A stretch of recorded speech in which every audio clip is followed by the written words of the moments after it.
খোৱাঙৰ বৰবিলত উপঙি থকা অৱস্থাত ৰহস্যজনকভাৱে উদ্ধাৰ ৫০ বছৰীয়া লোক এজনৰ মৃতদেহ। শুকুৰবাৰে সন্ধিয়াৰ পৰা নিৰুদ্দেশ হৈ আছিল বোকাখোলাৰ দেৱা বেদিয়া নামৰ লোকজন। আজি স্থানীয় ৰাইজে মৃতদেহ প্ৰত্যক্ষ কৰাৰ পিছতে স্থানীয় দণ্ডাধীশৰ উপস্থিতিত খোৱাং আৰক্ষীয়ে উদ্ধাৰ কৰে লোকজনৰ মৃতদেহ। মৃতদেহত আঘাতৰ চিন পোৱা গৈছে। কোনো দুৰ্বৃত্তই হত্যা কৰি পানীত পেলাই দিয়াৰ সন্দেহ প্ৰকাশ কৰিছে পৰিয়ালৰ লোকে। শুকুৰবাৰৰ পৰা গধূলি ৫টা বজাৰ পৰাই তেওঁ নিৰ্দেশ হৈ আছে।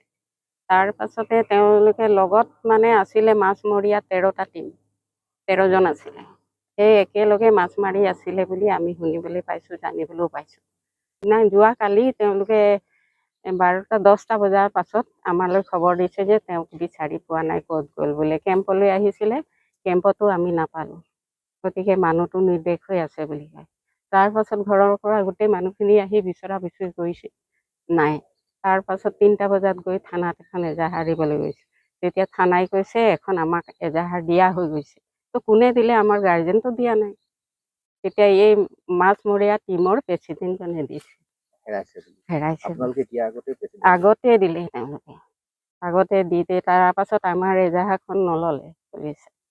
সেইখনেই হ'ব বুলি খালি ফটোকপি খুজিলে, সেই ফটোকপি দি আহিলে। তাৰ পাছত বিচৰা বিচৰি হৈ ৰাতিপুৱা ৪-৫টামান বজাত আহি কোনে সেইডোখৰত লৈ গৈছেহে, তেতিয়া সেইডোখৰতে অকণমান উপঙি আছে। তেতিয়া পানীৰ তলত আছে, আমি চোৱা নাই, পুলিচক দিয়া আছে। পুলিচ নাহিলেতো আমি হাত লগাব নোৱাৰি। তাৰপৰা পুলিচেও যেতিয়া আহিলে তেতিয়া তেওঁলোকে উঠাবলৈ দিলে। তাৰপৰা উঠোৱাৰ পাছত গোটেই দেখিছোঁ নাকে মুখে তেজ ওলাইছে, গালত দাগি আছে, বাঁহে খোচা দাগি আছে, ডিঙিত দাগি আছে, হাতত দাগি আছে, ডিঙি ফুলি আছে, এনেকুৱা হেৰিয়াত দাগি আছে। সেইবিলাক দাগি পাইছোঁ আৰু নাকেদি এতিয়াও তেজ ওলাই আছে।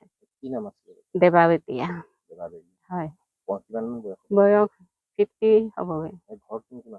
ঘৰত আমাৰ ককাই ভাই আছে, ককাইদেউ আছে, ভাইটি আছে, বায়েক আছোঁ, ভণ্টি আছে, ভতিজা আছে। গতিকে আমাৰ ইয়াৰ ওপৰত একদম সম্পূৰ্ণ সন্দেহ আছে যে এইটো মানুহে মাৰিহে তেওঁক এনেকুৱা কৰিছে আৰু গোটেই দাগি হৈ আছে। মৰাণৰ পৰা ৰাজু মিশ্ৰাৰ ৰিপৰ্ট, এনি ভাৰত 24। জুবিন গাৰ্গৰ গীতসমূহৰ ওপৰত আধাৰিত গানে কি আনে নামৰ এটা সুন্দৰ অনুষ্ঠান আপোনালোকৰ ওচৰলৈ আহি আছে অতি শীঘ্ৰে। অহা ১৫ আগষ্টৰ পৰা ধেমাজিৰ পৰা প্ৰথম অডিশ্যন আৰম্ভ হ'ব আৰু সেই অডিশ্যনৰ যোগেদি বিভিন্ন কণ্ঠশিল্পীসকলে যিসকলে এই অনুষ্ঠানত যোগদান কৰিব বিচাৰে তেওঁলোকে এই অডিশ্যনৰ যোগেদি আগবাঢ়ি আহক আৰু জুবিন গাৰ্গৰ বহুত ভাল লগা গান আমি সদায় শুনি আহোঁ। আৰু আপোনালোকৰ যদি ভাল লগা গান থাকে, জুবিন গাৰ্গৰ আপোনালোকে গাই ভাল পায়, তেন্তে অডিশ্যনত যোগদান কৰক। মোৰ ফালৰ পৰা আন্তৰিক শুভকামনা থাকিল এই সম্পূৰ্ণ অনুষ্ঠানটোলৈ। ধন্যবাদ।